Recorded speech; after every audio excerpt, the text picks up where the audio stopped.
ನಮಸ್ಕಾರ ಪ್ರೀತಿಯ ಬಂಧುಗಳೇ. ಮನಸ್ಸಿಗೆ ಶಾಂತಿ ಹಾಗೂ ಜೀವನಕ್ಕೆ ಬೆಳಕನ್ನು ನೀಡುವ ಆಧ್ಯಾತ್ಮ ಪ್ರಪಂಚ ದ ಸ್ಪಿರಿಟ್ ಆಫ್ ಹಿಂದೂ ಚಾನೆಲ್ಗೆ ನಿಮಗೆಲ್ಲ ಹೃದಯಪೂರ್ವಕ ಸ್ವಾಗತ. ಶ್ರೀ ವಾಲ್ಮೀಕಿ ರಾಮಾಯಣ ಬಾಲಕಾಂಡ ಸರ್ಗ 4. ಕುಶಾಲವರು ರಾಮಾಯಣವನ್ನು ಗಾನ ಮಾಡಿದುದು.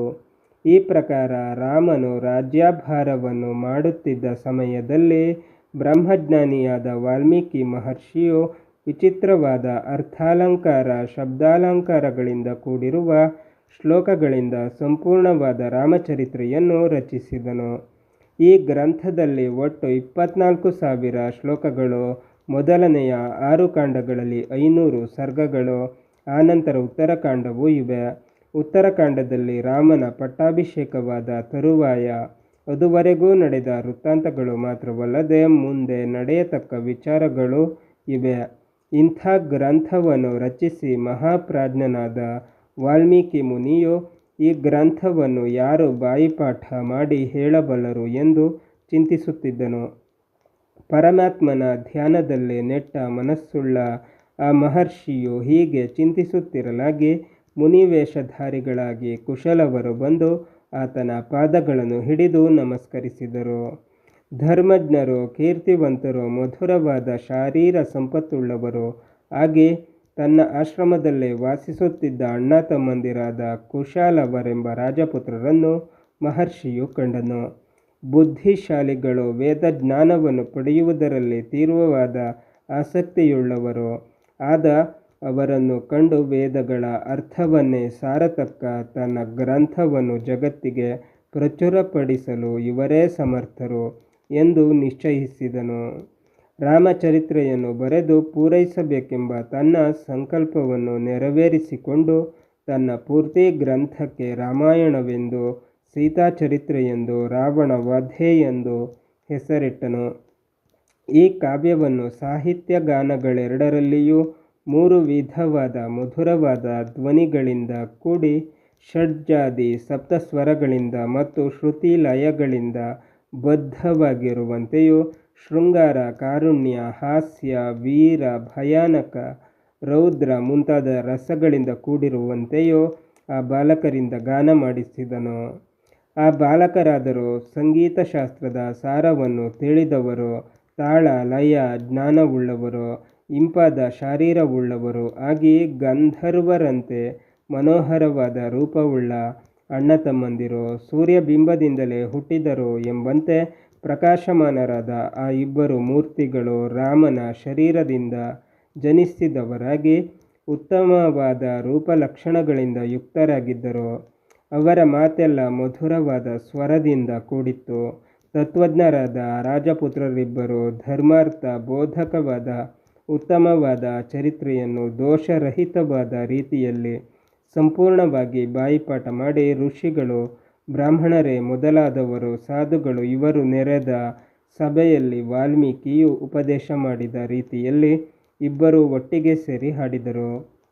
ಮಹಾತ್ಮರು, ಮಹಾಭಾಗ್ಯಶಾಲಿಗಳು, ಸರ್ವ ಲಕ್ಷಣಗಳಿಂದ ಕೂಡಿದವರು ಆದ ಆ ರಾಜಪುತ್ರರು ಒಂದಾನೊಂದು ಸಲ ಪರಮಾತ್ಮ ಧ್ಯಾನದಲ್ಲೇ ನಿರತರಾಗಿ ಕುಳಿತಿದ್ದ ಋಷಿಗಳ ಸಮ್ಮುಖದಲ್ಲಿ ಈ ಕಾವ್ಯವನ್ನು ಹಾಡಿದರು.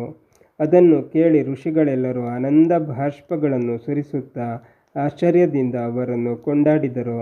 ಧರ್ಮವತ್ಸಲರಾದ ಆ ಮುನಿಗಳೆಲ್ಲರೂ ಈ ಶ್ಲೋಕಗಳ ಗಾನದ ಮಾಧುರ್ಯವು ಎಷ್ಟು ಉತ್ತಮವಾಗಿದೆ, ಆಯಾ ಕಥಾ ಸಂದರ್ಭದ ಭಾವಕ್ಕನುಗುಣವಾಗಿ ಮಧುರವಾದ ರಾಗದಿಂದಲೂ ಸ್ವರ ಸಂಪತ್ತಿನಿಂದಲೂ ಇವರು ಚೆನ್ನಾಗಿ ಹಾಡುತ್ತಿರುವುದರಿಂದ ಬಹಳ ಕಾಲದ ಹಿಂದೆ ನಡೆದ ಕಥೆಯಾದರೂ ಈಗ ಕಣ್ಣೆದುರಿಗೆ ಎಲ್ಲವೂ ನಡೆದಂತೆ ತೋರುತ್ತಿದೆ ಎಂದು ಗಾಯಕರಾದ ಆ ಕುಶಲವರನ್ನು ಕೊಂಡಾಡಿದರು.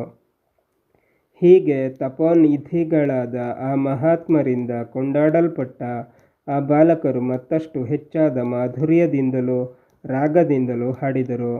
ಹಾಡಿನಿಂದ ಸಂತೋಷಗೊಂಡ ಒಬ್ಬ ಮುನಿಯು ತಾನು ಕುಳಿತಿದ್ದಂತೆಯೇ ತನ್ನ ಕಲಶವನ್ನು ಅವರಿಗೆ ಕೊಟ್ಟುಬಿಟ್ಟನು. ಮಹಾತ್ಮನಾದ ಮತ್ತೊಬ್ಬನು ನಾರುಮುಡಿಯನ್ನು ಕೊಟ್ಟನು, ಮತ್ತೊಬ್ಬನು ಕೃಷ್ಣಾಜಿನವನ್ನು, ಒಬ್ಬನು ಯಜ್ಞೋಪವೀತವನ್ನು, ಒಬ್ಬನು ಕಮಂಡಲವನ್ನು, ಒಬ್ಬನು ಮೌಂಜಿಯನ್ನು, ಒಬ್ಬನು ದರ್ಭಾಸನವನ್ನು, ಮತ್ತೊಬ್ಬನು ಕೌಪೀನವನ್ನು, ಮತ್ತೊಬ್ಬನು ಕತ್ತಿಯನ್ನು, ಒಬ್ಬನು ಜಟೆಯನ್ನು ಕಟ್ಟಲು ಯೋಗ್ಯವಾದ ಹಗ್ಗವನ್ನು, ಒಬ್ಬನು ಯಜ್ಞಪಾತ್ರೆಯನ್ನು, ಒಬ್ಬನು ಕಟ್ಟಿಗೆಯ ಹೊರೆಯೊಂದನ್ನು, ಒಬ್ಬನು ಹತ್ತಿಯ ಮರದಿಂದ ಮಾಡಿದ ಆಸನವನ್ನು. ಈ ಪ್ರಕಾರ ಅವರವರಿಗೆ ತೋಚಿದ ಬಹುಮಾನಗಳನ್ನು ಪರಮಪ್ರೀತರಾಗಿ ಕೊಟ್ಟರು. ಕೆಲವರು ದೀರ್ಘಾಯುಷ್ಮಂತರಾಗಿರಿ ಎಂದು, ಮಂಗಳವಾಗಲೆಂದು ಆಶೀರ್ವದಿಸಿದರು. ವಾಲ್ಮೀಕಿ ಮುನಿಯಿಂದ ಹೇಳಲ್ಪಟ್ಟು ಶ್ರೇಷ್ಠರಾದ ಕವಿಗಳಿಗೆ ಆಧಾರ ವಸ್ತುವಾಗತಕ್ಕ ಆಯುಸ್ಸನ್ನು, ಆರೋಗ್ಯವನ್ನು ಹೆಚ್ಚಿಸತಕ್ಕ, ಎಲ್ಲರ ಕಿವಿಗಳಿಗೂ ಇಂಪಾದ, ಆಶ್ಚರ್ಯಜನಕವಾದ ಈ ಚರಿತ್ರೆಯನ್ನು ಗಾನವಿದ್ಯೆಯಲ್ಲಿ ಪಂಡಿತರಾದ ಕುಶಲವರು ಕ್ರಮಕ್ಕೆ ಅನುಗುಣವಾಗಿ ಹಾಡಿ ಮುಗಿಸಿದರು. ಹೀಗೆ ಆ ಗಾಯಕರು ಅಲ್ಲಲ್ಲೇ ಹಾಡುತ್ತಾ ಬರುತ್ತಿದ್ದು, ಅಯೋಧ್ಯ ನಗರಿಯ ರಾಜಮಾರ್ಗಗಳಲ್ಲಿಯೂ ಸಣ್ಣ ಸಣ್ಣ ಬೀದಿಗಳಲ್ಲಿಯೂ ಹಾಡುತ್ತಾ ಎಲ್ಲೆಡೆಗಳಲ್ಲಿಯೂ ಮೆಚ್ಚುಗೆಯನ್ನು ಪಡೆಯುತ್ತಿರಲು, ಒಂದಾನೊಂದು ದಿನ ಅವರು ಭರತಾಗ್ರಜನಾದ ರಾಮನ ಕಣ್ಣಿಗೆ ಬಿದ್ದರು. ಶತ್ರುಂಜಯನಾದ ರಾಮನು ಅಣ್ಣ ತಮ್ಮಂದಿರಾದ ಆ ಕುಶಲವರನ್ನು ತನ್ನ ಅರಮನೆಗೆ ಕರೆಸಿಕೊಂಡು ಉಪಚರಿಸಿದನು. ಅನಂತರ ದಿವ್ಯವಾದ ಬಂಗಾರದ ಸಿಂಹಾಸನದಲ್ಲಿ ಕುಳಿತು ತಮ್ಮಂದಿರನ್ನು, ಮಂತ್ರಿಗಳನ್ನು ಸಮೀಪದಲ್ಲಿ ಕುಳ್ಳಿರಿಸಿಕೊಂಡು ರೂಪ ಸಂಪನ್ನರಾದ ಆ ಬಾಲಕರನ್ನು ನೋಡುತ್ತಾ ತನ್ನ 3 ತಮ್ಮಂದಿರನ್ನು ಕುರಿತು, ದೇವತೆಗಳಂತೆ ವರ್ಚಸ್ವಿಗಳಾದ ಇವರು ಹಾಡತಕ್ಕ ಸ್ವಾರಸ್ಯವಾದ ಪದಗಳಿಂದಲೂ ಅರ್ಥಗಳಿಂದಲೂ ತುಂಬಿರುವ ಈ ಚರಿತ್ರೆಯನ್ನು ಕೇಳಿರಿ ಎಂದು ನಿಷ್ಠೆಯಿಂದ ಹೇಳಿದನು. ರಾಮನಿಂದ ಆಜ್ಞಾಪ್ತರಾದ ಆ ಕುಮಾರರು ಸ್ವರಸಹಿತವಾಗಿ ಮಧುರವಾದ ರಾಗದಿಂದ ಅರ್ಥ ಸ್ವಾರಸ್ಯವೆಲ್ಲವೂ ವಿಶದವಾಗುವಂತೆ ಹಾಡಿದರು. ಅಲ್ಲಿ ನೆರೆದಿದ್ದ ಜನರಿಗೆ ಈ ಗಾನವು ಕರ್ಣಾನಂದಕರವಾದುದು ಮಾತ್ರವಲ್ಲದೆ ಕಥಾ ಸ್ವಾರಸ್ಯವೂ ವಿಶೇಷಾರ್ಥಗಳು ಹೃದಯಂಗಮವಾಗಿ ಎಲ್ಲರ ಅಂಗಾಂಗಗಳಲ್ಲಿಯೂ ಆನಂದವು ಮೂಡಿತು. ರಾಮನು ರಾಮಚಿಹ್ನೆಗಳಿಂದ ಶೋಭಿಸುತ್ತಿರುವ ಮಹಾತಪಸ್ವಿಗಳಾದ ಕುಶಲವರೆಂಬ ಈ ವಟುಗಳು ನನಗೂ ಕೂಡ ಶ್ರೇಯಸ್ಕರವಾದ ಮಹಾತ್ಮೆಯುಳ್ಳ ಚರಿತ್ರೆಯನ್ನು ಹೇಳುತ್ತಿದ್ದಾರೆ, ಕೇಳಿರಿ ಎಂದು ಸಭೆಯಲ್ಲಿದ್ದ ಜನರಿಗೆ ಹೇಳುತ್ತಾ ಪ್ರೋತ್ಸಾಹಿಸುತ್ತಿದ್ದನು. ಈ ಪ್ರಕಾರ ರಾಮನ ವಾಕ್ಯಗಳಿಂದ ಹುರಿದುಂಬಿದವರಾಗಿ ಆ ಗಾಯಕರು ಶಾಸ್ತ್ರದೃಷ್ಟಿಯನ್ನು ಅನುಸರಿಸಿ ಹಾಡುತ್ತಿರಲು, ರಾಮನು ಅವರ ಗಾನದಲ್ಲಿ ನೆಟ್ಟ ಮನಸ್ಸುಳ್ಳವನಾಗಿ ಸಿಂಹಾಸನದಿಂದ ಮೆಲ್ಲನೆ ಇಳಿದು ಸಭಾಸದರ ನಡುವೆ ಕುಳಿತುಬಿಟ್ಟನು. ಬಂಧುಗಳೇ, ಶ್ರೀ ವಾಲ್ಮೀಕಿ ರಾಮಾಯಣ ಮುಂದುವರಿಯುತ್ತದೆ. ಅಲ್ಲಿಯ ತನಕ ನಮ್ಮ ಚಾನಲನ್ನು ನೋಡ್ತಾ ಇರಿ. ಎಲ್ಲ ವಿಡಿಯೋಗಳನ್ನು ನೋಡಿ, ಶೇರ್ ಮಾಡಿ, ಲೈಕ್ ಮಾಡಿ, ಕಮೆಂಟ್ ಮಾಡಿ. ಹಾಗೆ ನಮ್ಮ ಚಾನಲನ್ನು ಮರೆಯದೆ ಸಬ್ಸ್ಕ್ರೈಬ್ ಮಾಡಿ.